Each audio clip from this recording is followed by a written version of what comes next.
Twitter doesn't make any sense when you get started because you're twittering by yourself.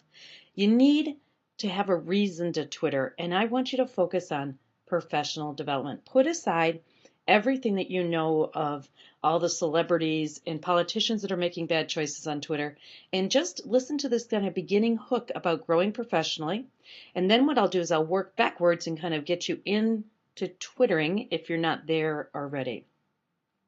To organize your tweets, I suggest two pieces of free software. One is called TweetDeck, and the other one is called Hootsuite. Both of them have websites as well as apps for your various devices. Then the app connects with your account. So TweetDeck and Hootsuite. I'm going to start here because it begins to make more sense when you start to see it organized in this way. This is an example of my TweetDeck. I use TweetDeck for my organization. So just to give you a sense, you will visit twitter.com to make your account, but I never go back to twitter.com because I use TweetDeck to organize. So the first column, these are all my friends. I don't follow the public timeline, which is just everybody in the world talking about whatever they want to talk about. My people are really just educational technology folks, most of them. Now, the middle column, over to the right, is the mentions. Now, this is not an ego. This is the way that you kind of flag somebody, say, hey, look at this. I want you to make sure you see this tweet. So that person, there was an article that just came out and it had some information about me. And so she tweeted it out. I would never have found that tweet or knew the article was out if she had not put the @ sign and then my username, which is Meg, ORMI. It would have got lost in the sea of tweets. So that's how I was able to see the article. Very exciting. Now, hashtags. Hashtags, I don't know who made it up. That used to be called the pound sign. So whoever made it up, the hashtag is what it's called now. I'm going to try to explain hashtags for you so you understand that. Look across the top. We have a hashtag, Kinder Chat, then first chat, in the hashtag and first chat, and then second chat. What these hashtags are, these are groups of people that have agreed on their hashtag, and then what they do is every time they make a tweet to that group, then they include the hashtag.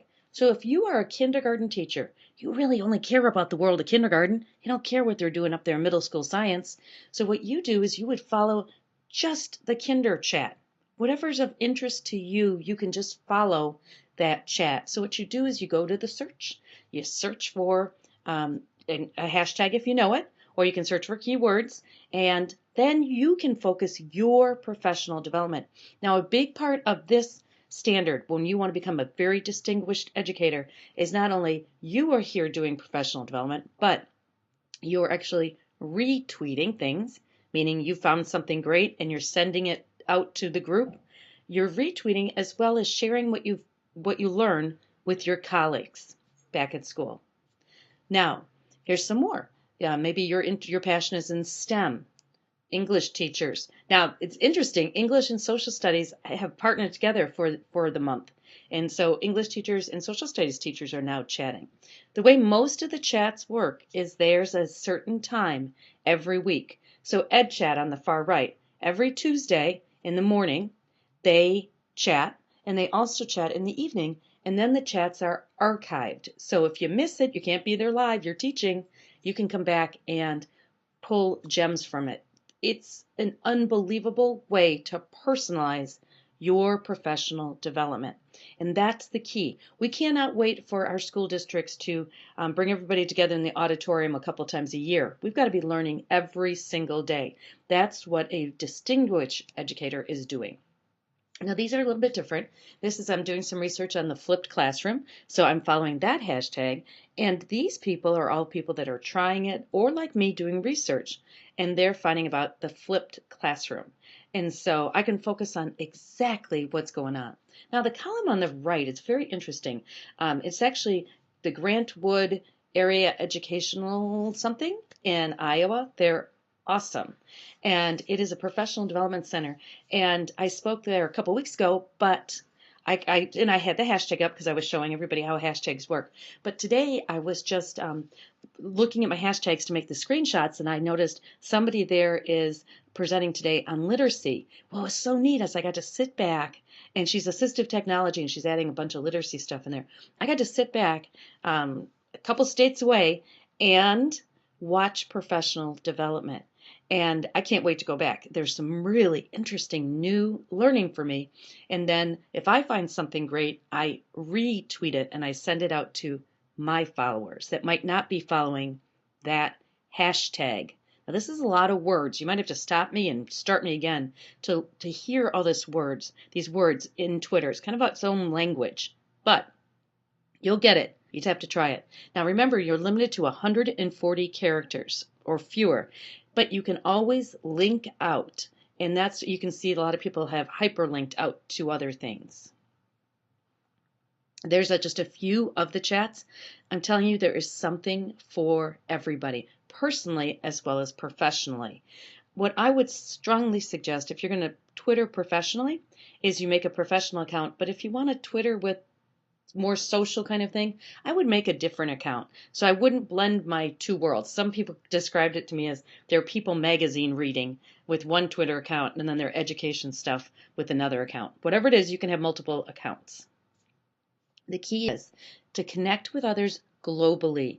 In many of our schools, we have 1, 2, 3 people at a grade level. It's hard to get new, fresh ideas. Twitter is my #1 source of personal, professional development. Without it, I couldn't keep up with everything. This is interesting. This is the York Dukes, and they are in Nebraska. It's a school district that's committed to showing their professional learning, and they're showcasing it through their hashtag York Dukes, and they are showing, we learned this, we're doing this, and it's been very interesting to follow kind of their journey as they're all learning to be transparent learners. I thought, what an interesting term. All right, you got to get started at twitter.com. You've got to make a username and be selective on your username. Make sure it's appropriate if you're going to educate, if you're going to be doing your educational tweets. Pick a good name.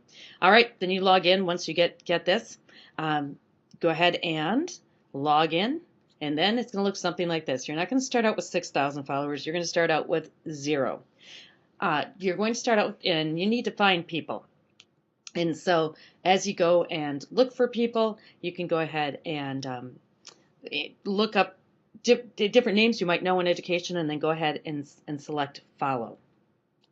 They give you a lot of choices of things that you can do. The one thing, be cautious. Finding friends. They might ask you to go out and go through everybody in your contact list. Maybe not so much. Or go to Yahoo, AOL. I don't suggest this. Kind of skip over that step, and I'll show you other ways to find people. Before you go hunting for people, you want to complete your profile so people know who you are. If not, when you get started on Twitter, the picture they give you is an egg. Change your picture, okay? The egg screams to the entire Twitterverse that you're brand new and you're a newbie. So first, change your picture. This is my username. I use my first name and then part of my last name. My last name's Ormiston. So Meg Ormy is my Twitter name. So you can start following me, and then you can start to see who's sending good tweets, and then you can start following them, and so on and so forth. That's how it really works. Here is my profile. Put as much as you are comfortable with in your profile. It's up to you what you want to put. If you just want to put a region, you can go ahead and do that. It's absolutely up to you. But there, see the picture? No egg. No egg. All right, here's Stephen. He was the York Duke, one of the York Dukes that was twittering. And they Twitter a lot more than I Twitter, constantly sharing different information. But what's great about this, he's a tech integration specialist. I know right there, perfect. He'd be great for my network. If that's not your thing, then you can read the profile and decide that you want to follow them or not. Now, when you follow somebody, you're not getting married to them. If they start posting stuff you're not interested in, you can always block them. No little note goes to them and says, this person blocked you today. So follow people, and then if they don't meet your needs, you can unfollow them. Now, I had to throw this in because I'm always about curriculum and connections. Historicaltweets.com is a website that's just, you know what, you deserve a laugh. And what this is 140 characters or less. What would some famous people do? Tweet about. What a fun writing assignment to do with students. So I had to just throw in a little curriculum thing there for you. Just a lot of fun.